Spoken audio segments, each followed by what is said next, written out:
तो दोस्तों, आज की कहानी से हम ये जानते हैं कि हमारे जीवन में हर तरह के संघर्ष की आवश्यकता क्यों होती है।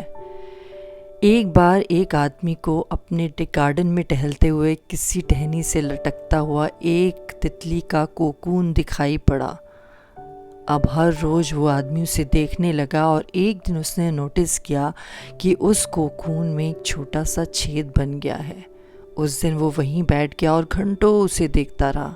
उसने देखा कि तितली उस खोल से बाहर निकलने की बहुत कोशिश कर रही है। बहुत प्रयास करने के बाद भी वह उस छेद से नहीं निकल पाई और फिर वो बिल्कुल शांत हो गई कि मानो उसने हार मान ली हो। इसलिए उस आदमी ने निश्चय किया कि वो उस तितली की मदद करेगा। उसने एक कैंची उठाई और कोकून की ओपनिंग को इतना बड़ा कर दिया कि तितली आसानी से बाहर निकल सके, और यही हुआ। तितली बिना किसी संघर्ष के आसानी से बाहर निकल आई, पर उसका शरीर सूजा हुआ था और पंख सूखे हुए थे। वो आदमी तितली को ये सोचकर देखता रहा कि वो किसी भी वक्त अपने पंख फैलाकर उड़ने लगेगी, पर ऐसा कुछ भी नहीं हुआ।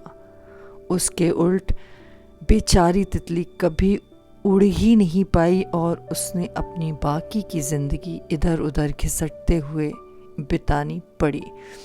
वो आदमी अपनी दया और जल्दबाजी में ये नहीं समझ पाया कि दरअसल कोकून से निकलने की प्रक्रिया को प्रकृति ने इसलिए इतना कठिन बनाया है ताकि ऐसा करने से तितली के शरीर में मौजूद तरल उसके पंखों में पहुंच सके और वो छेद से बाहर निकलते ही उड़ सके।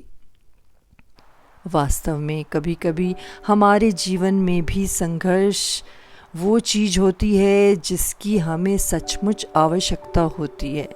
यदि हम बिना किसी स्ट्रगल के सब कुछ पाने लगें तो हम भी एक अपंग के समान हो जाएंगे।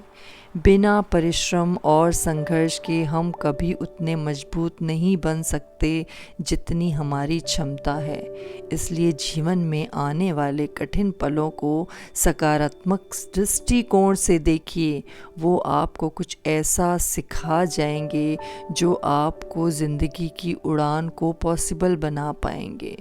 वरना हमारा भी तितली की तरह वही हश्र होगा कि हम भी घिसटते रह जाएंगे और कभी भी अपने पंख फैलाकर उड़ ना सकेंगे।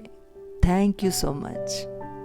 तो दोस्तों, मेरे चैनल को सब्सक्राइब करें और कमेंट करें, लाइक करें और शेयर भी करें, और बेल आइकॉन को दबाना ना भूलें ताकि आपको न्यू अपडेट्स के नोटिफिकेशंस जाते रहें। Thank you so much. Bye bye.